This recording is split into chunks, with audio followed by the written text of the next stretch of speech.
Alam ng lahat na darating si Rumi sa ating baryo para magpa-party at may video ako nito. Panoorin natin! Hi sa lahat! Hi! At nag-enjoy siya sa party, kinakanta niya ang pinakasikat niyang kanta, Golden. Ngayon, magkakaroon ako ng pagkakataon na makilala siya ng personal. Diyos ko! Alex, alam ng lahat na peke ang video na to. Imposibleng pumunta dito si Rumi. Galing siya sa South Korea. Hindi, Artie. Totoo ito. At ngayon, maghahanap tayo ng mga palatandaan. Kaya, Artie, tara na! Alex, hindi ako naniniwala na posible to. Kasi paano nga ba magiging posible? Pag-isipan mo nga. Artie, mag-relax ka lang kahit kailan. Mag-enjoy tayo kasama si Rumi mismo. Ang astig nito. Kung mahanap natin siya, di ba? Mahahanap natin siya. Sa totoo lang, ano to? Alex? Artie, hindi mo ba nakikita? Jacket yan ni Rumi. Grabe, guys! Ano? Tinan mo, ito ang dragon niya. Tapos, oo, pangalan mo yan. Tinan mo, personal na jacket to ni Rumi. Alex, ibigay mo na. Hindi pwede. Bakit? Ordinaryong dilaw na jacket lang naman to. May ganito rin ako sa bahay. Parang normal lang na gamit. Anong ginawa mo, Artie? Hindi, exclusive na damit to. Hindi pwede, hindi pwede. Sandali, anong ibig mong sabihin? Nasa apartment mo ang jacket ni Rumi? Jacket ni Rumi! Sobrang excited ako! Alex, hindi pwede. Sayang oras natin. Wala si Rumi sa baryo natin. Oh, nandun siya. Pinapangako ko sa inyo. Patunayan mo, patunayan mo. Patunayan mo. Ano? Ito ang patunay mo. Oh, mga pare, tingnan ninyo. Ano? Ito ang gulong! Tingnan mo lang. Ito ang logo ng Lamborghini. So guys, anong ibig sabihin nito, Alex? Anong ibig sabihin nito? Ibig sabihin, totoo ngang dumating si Rumi sa baryo gamit ang bago niyang Huntrix Lambo. Hindi pa rin ako naniniwala. Mamahaling gulong lang naman ang kukunin natin. Sino ba tayo? Kaya Alex, kung talagang fan ka ng Huntrix at ni Rumi, kunin mo na lang ang gulong. Kung tingin mo, galing talaga sa Lambo, di ba? Sa palagay ko, hindi magandang idea magnakaw kay Rumi. Hindi tayo magnanakaw. Tutulungan kita, kunin mo na lang.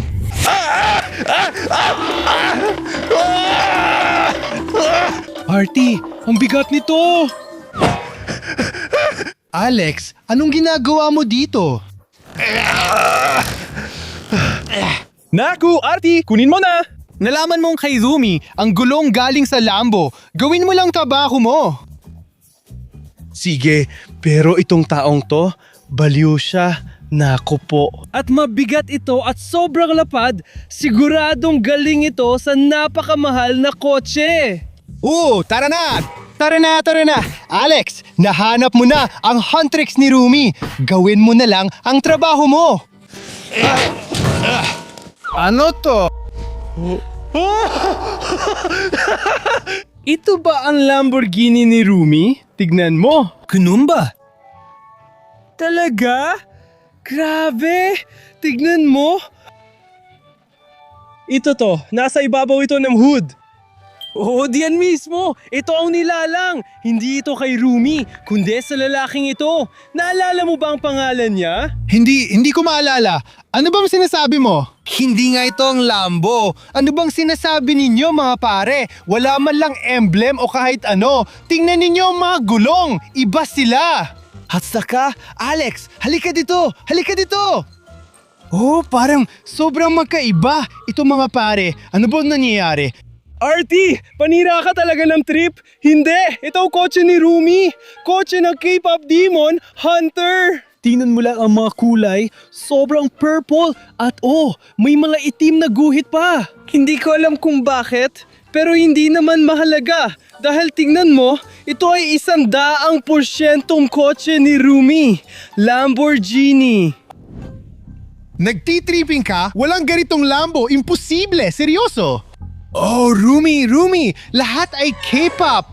Teka mga pare, tingnan nyo to na nakita namin. Ano to, Alex? Anong sasabihin mo sa akin ngayon pagkatapos nito? Ano to mga to? Para ba to sa pagpatay ng langaw na ganito? Artie, anong ginawa mo? Hay nako mga pare, eksklusibong Huntrix Fan 1 pa naman to. Pero ngayon sira na at nagkakahalaga pa ng $1,000. Artie! Artie, ikaw ang nakabasag nito! Ay, Mga pare, peke lang lahat to, Alex. Peke lang lahat to. Peke yung buong kotse at lahat ng laman. Peke! Oh, bakit hindi mo maintindihan ito? hindi ito peke, Artie. Tingnan mo lang kung ano ang nasa loob. Ano? Artie, mas mahalaga pa ito dahil ito ang panggabing damit ni Rumi. Tingnan mo kung gaano ito kaganda. Alex, hindi ito damit ni Rumi. Ordinaryong damit lang ito. Hindi, kanya talaga ito dahil makikita mo parehong-pareho, tingnan mo ang litrato o kanya talaga ito, sigurado ako. Pareho pa nga ang amoy, Diyos ko. Alex, nababaliw ka na talaga sa mga Huntrix mo. Anong laman ito? Kotse to, pero hindi to ang Lambo. Meron tayong mga pere, meron tayong VIP Huntrix. Alam mo ba kung ano ito? VIP Huntrix Pass? Oh, tingnan nyo mga pare. Huntrix, mga laruan ng ito. Para sa'yo ito. Hindi alam ni Artie na ang VIP Pass na ito ay nagkakahalaga ng $2,000. Magbibigay ito ng access sa backstage ng mga konsyerto ng Huntrix. Diyos ko, ang astig nito. Itatago ko ito. Mga pare, nahanap na namin ang Lamborghini ni Rumi. Tignan nyo. Ang astig nito. Tignan nyo itong karatula. Oo, patunay ito na ang kotse na ito ay 100% totoo at pagmamayari ni Rumi at isa pang patunay na meron ako ay ang larawan ni Rumi. Tignan niyo dito. Alastig nito, ang ganda talaga. Huwag niyo tingnan si Artie, hindi siya maganda. Pero sige mga pare, oo. Mukhang inabandona at luma na ang kotse, sobrang dumi pa at hindi pa rin natin natatagpuan kung nasaan si Rumi. Pero may naisip ako, hindi pa natin natitingnan ang likod ng kotse. Tara na. Bakit bukas ang pinto? Ang weird, kaya kailangan natin pumasok para tingnan ang loob. Grabe, ang gara naman nito. Ito ang kwarto ni Rumi. Oo, ang dami niyang personal na gamit dito. Grabe. Lahat ay kulay rosas, pati ang kurtina. Oo, ito ang pangalan niya at ito ang kama niya. Tingnan mo kung gaano kaliit at cute ito. Oh, maliit si Rumi, pero malakas siya. Diyos ko, hindi ako makapaniwala sa nakikita ko. At guys, tingnan niyo doon. Oh, dito nag-aayos ng makeup si Rumi. Oh, kasamang lahat ng mga talsik ng nail dos at pati mga sample ng nail polish.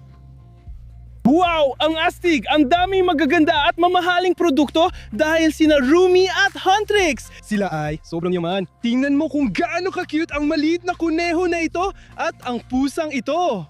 Mga kaibigan nito ni Rumi at natutulog siya kasama nila.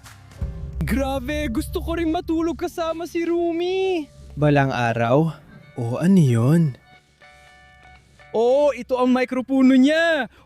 Nakasulat dito ay Huntrix. Kaya ayusin niya ang buhok niya at siguradong mag-ensayo ng mga paborito niyang kanta bago ang konsyerto. Parang pataas ng pataas. Ito ang sandali natin. Magiging golden ito. Magiging golden ito at ito ang aking golden moment. Dahil nandito ako sa kwarto ni Rumi, mga pare, kailangan kong subukan ang kama ni Rumi kasi mukhang sobrang comfortable at mainit-init. Ano yun? Grabe, kuneho.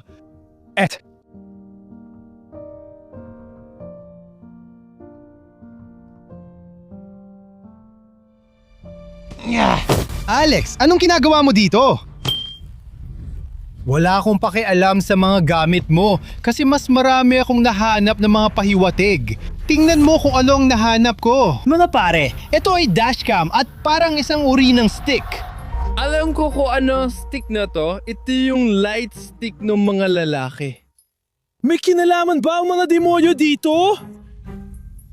Siguro hindi, pero pwede natin tingnan. May dashcam tayo. Panuorin natin kung anong nakuha ng camera. Ay naku, mga demonyo. Masamang balita. Pupunta sana si Rumi sa konsierto, pero nasalubong niya ang mga demonyo na kailangan niyang labanan. Ha? Di ko pa rin gets. Ano nangyayari dito? Panuorin na lang natin ang kasunod. Nakalimutan natin ang mga sandata ko. Naku, patay. Wala nang natira dito. Artie! Ano? Sa tingin ko may problema. Anong klase? Kasi tingnan mo ang nakita ko sa likod. Ano ang nakita mo, Alex?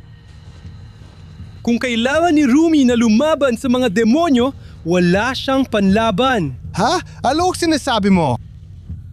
Ito ang kanyang kalasag. Kunin mo ito. Kalasag. Anong klaseng kalasag? At ito ang kanyang espada. Kaya, naintindihan mo na ba ngayon, Artie? Hindi pa rin. Hindi ko pa rin maintindihan. Nakalimutan niya ang mga sandata niya dito at baka ngayon ay napapasubo siya nang wala siyang sandata laban sa mga demonyo. Kaya, anong gagawin natin? Artie? Artie? Artie?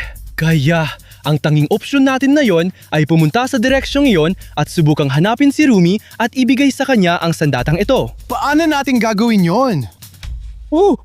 Tama ka. Siguro tumakbo na lang tayo. Hindi, gamitin na lang natin ang Lambo niya, tama? Oo, ito ang pinakamabilis na opsyon. Oh, kunin mo na at paandarin na natin.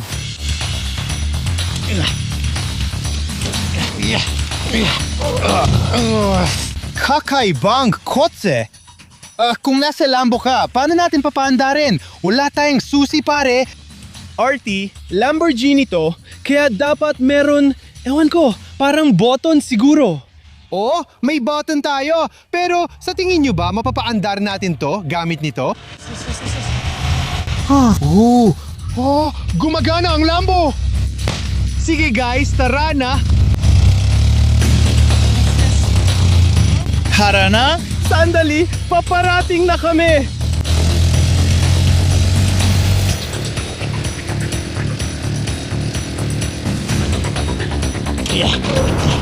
Ano to? Isang Rumi ba to? Sino ito? Siya ba ito? Ay, grabe. Hello! Hello! Hello! Rumi, ang ganda mo talaga! Guys, hindi ito si Rumi! Ako si Rumi! Ako si Rumi! Pero paano? Oh, Artie, naniniwala ako sa kanya. Si Rumi yun! Fan ako ni Rumi! Fan ako ni Rumi! Fan ni Rumi! Fan ako ni Rumi! Fan ako ni Rumi! Ikaw rin! Gaya ng sinabi ko, peke si Rumi. Peke ang lahat. Walang Lambo. Ito ang kotse ko! Kotse ko talaga! Kotse ko! Kotse ko! Kotse niya. Sa kanya ang Lamborghini, hindi kay Rumi. Alex! Hindi na talaga ako makikipagtalo sa'yo. Alam mo, pagod na ako sa'yo. Pagod na ako. Artie, sabi ko sa'yo, si Rumi ang the best! Pinakamaganda at pinakaastig! Hindi mga pare. Muntik na natin siyang ma-meet! Sige! Ganun talaga mga pare. Kung nagustuhan niyo ang video, i-like niyo lang. At sa comments, ilagay niyo kung sino ang mas gusto niyo. Rumi, Zoe, o iba pa. Oo. Oh, baka si Amira! Sa susunod, tiyak makikilala ko na si Rumi ng personal. Salamat sa panonood mga pare. Bye-bye!